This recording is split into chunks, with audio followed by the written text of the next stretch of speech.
Sir please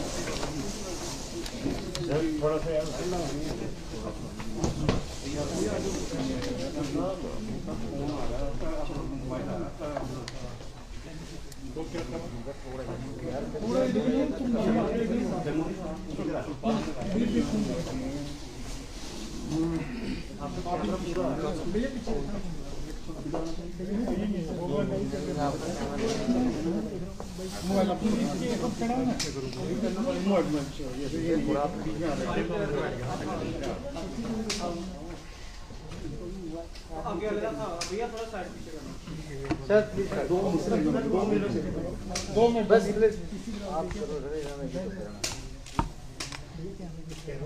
sir please sir एक minute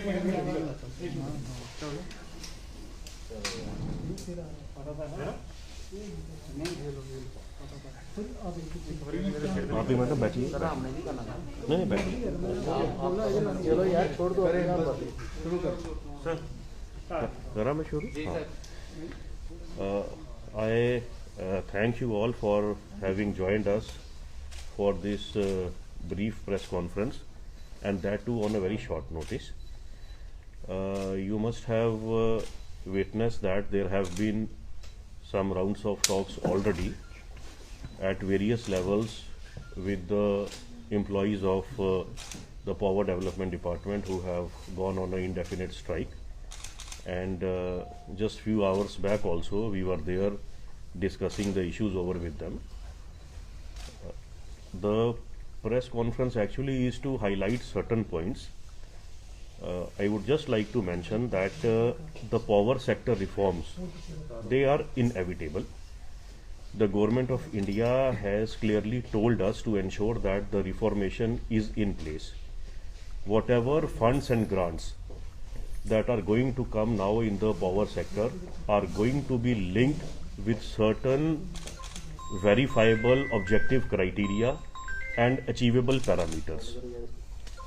The purpose and the intent is very simple. You are all aware the Honorable Lieutenant Governor UT of J&K has also said that the goal is 24/7 power supply, and that too assured and quality power supply. So that is the only simple intent behind all these measures. You have yourself witnessed that today, in today's scenario, wherever there is power, there are DISCOMs, distribution companies, there are corporations, like we have the Power Distribution Corporation and the Power Transmission Corporation in Jammu as well as Kashmir province. We are supposed to move ahead towards a more accountable system, and we are not supposed to go back into ages. I assure you that the government is working with all the commitment and sincerity to protect public interests. Whatever actions have been taken till now or shall be taken would be to safeguard public safety, public health and public order. That is our prime intention. Meanwhile, if you have gone through some of the demands that have been raised by the union, they have mentioned that because of the unbundling, there have been certain disadvantages to them.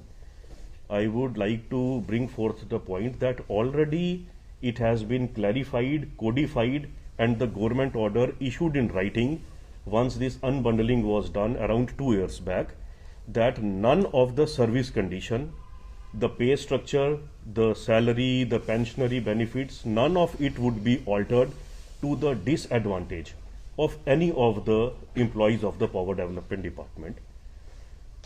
For last 24 months, everyone is regularly getting the salaries and all the emoluments.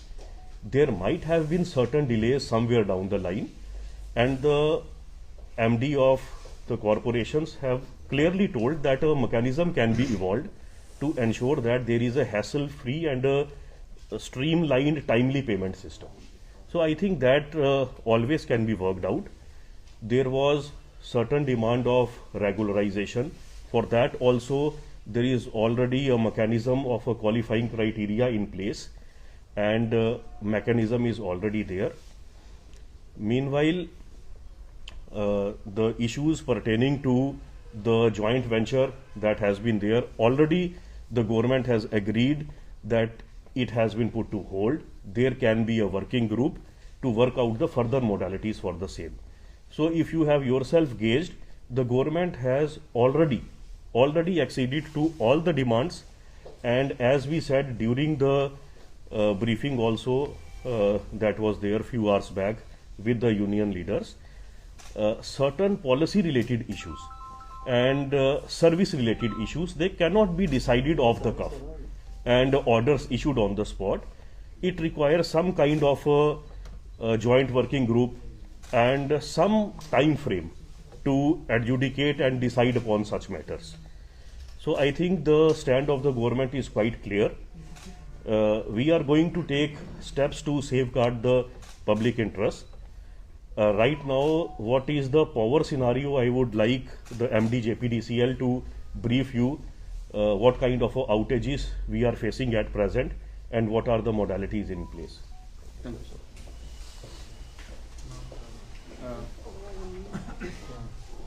Regarding the power scenario in the Jammu province, the 10 districts which are covered in Jammu province.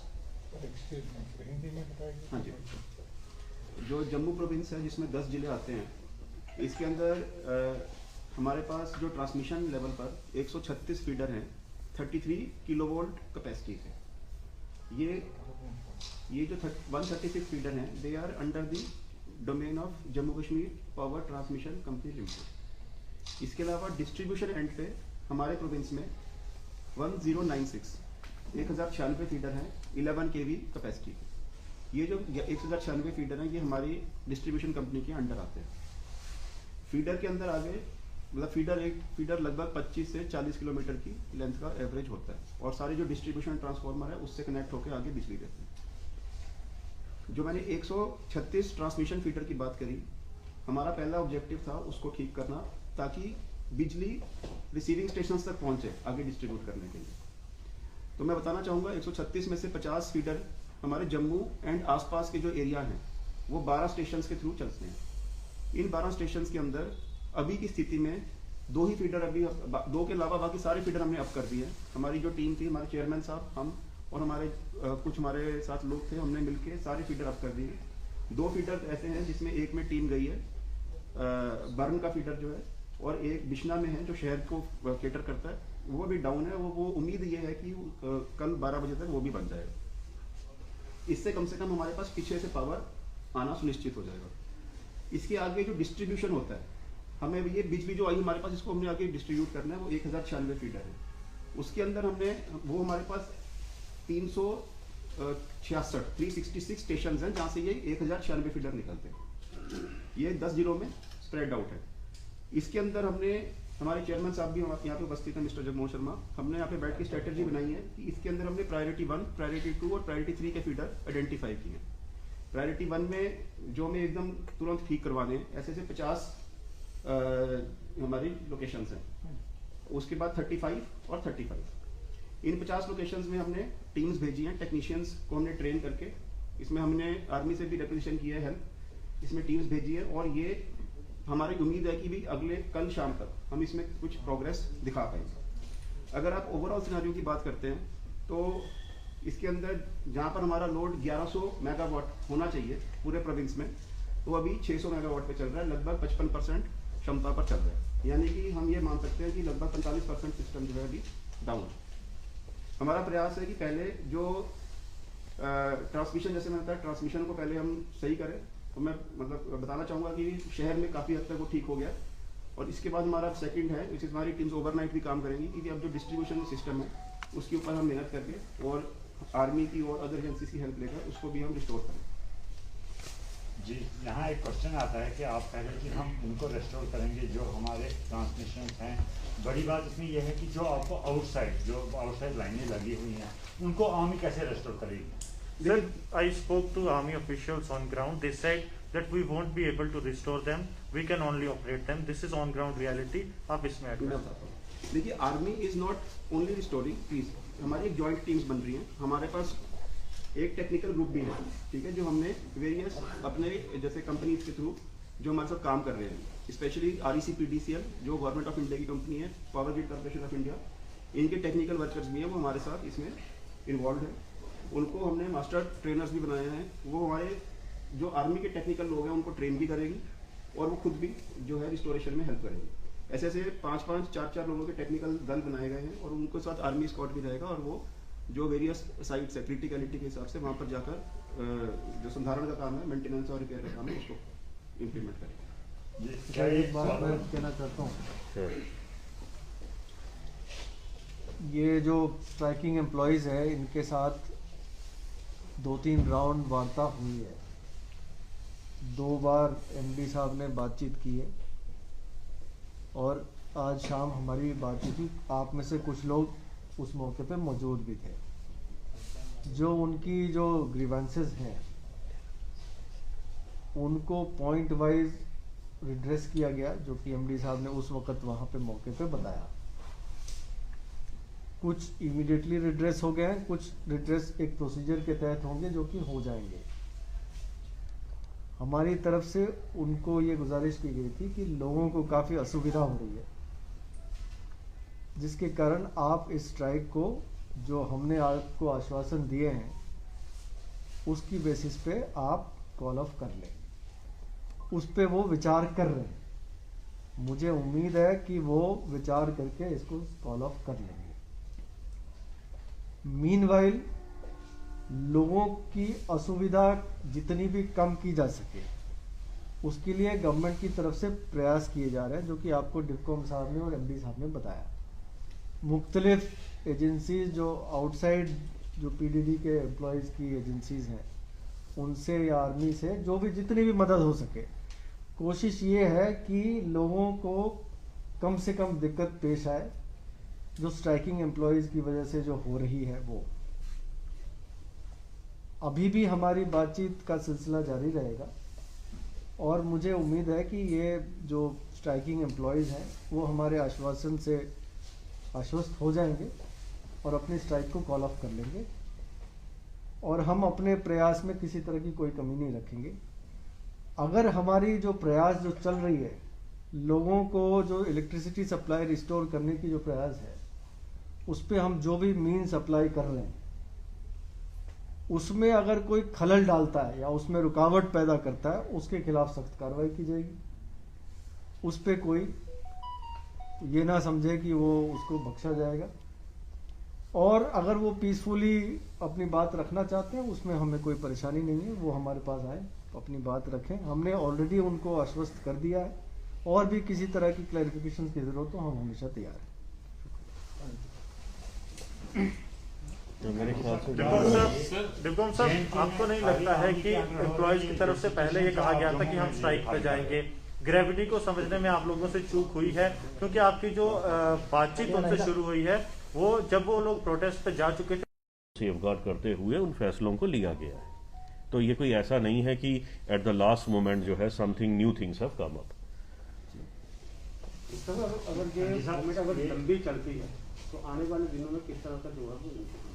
मैंने आपको बताया, initiative लोगों को कम से कम कष्ट हो और जो मैक्सिमम हमारे वेयर विदौल में है। मैंने आपको बताया public health, public safety, winter conditions हैं। ऊपर जो हमारे ज़िले हैं, पहाड़ी ज़िले, वहाँ पर हार्श विंटर कंडीशंस हैं। कोविड पैंडेमिक के मिडल में हैं हम लोग वेरिएंट ऑफ कंसर्न्स की बात कर रहे हैं आज की डेट में। हमारे कोविड मिटिगेशन मेजर्स चल रहे हैं, हम लोग कॉन्टैक्ट ट्रेसिंग टेस्टिंग की बात कर रहे हैं, ट्रैकिंग की बात कर रहे हैं। तो उसके बीच में जितनी हमारे पास क्षमता है और जितनी एजेंसीज हैं उन सब का उपयोग लिया जाए। लेकिन आर्मी को बुलाया आपने, तो क्या सारी डिस्ट्रिक्ट्स में आर्मी की मदद आप लोग ले रहे हैं? जी देखिए, कुछ ऑपरेशनल मोडालिटीज हम लोग शेयर नहीं करना चाहते। सर एक आखिरी सवाल रहेगा, सर एक आखिरी सवाल MD साहब, क्या ITIs के फाइनल ईयर स्टूडेंट्स को आप लोग लूप इन कर रहे हैं? सर अगर बात करें तो लोगों का रुझान एम्प्लॉयज की तरफ जो है वो ज्यादा बढ़ता है।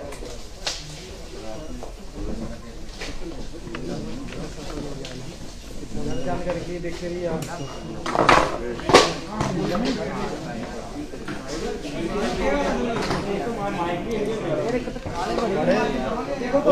काले बड़े पौधे यार, काले बड़े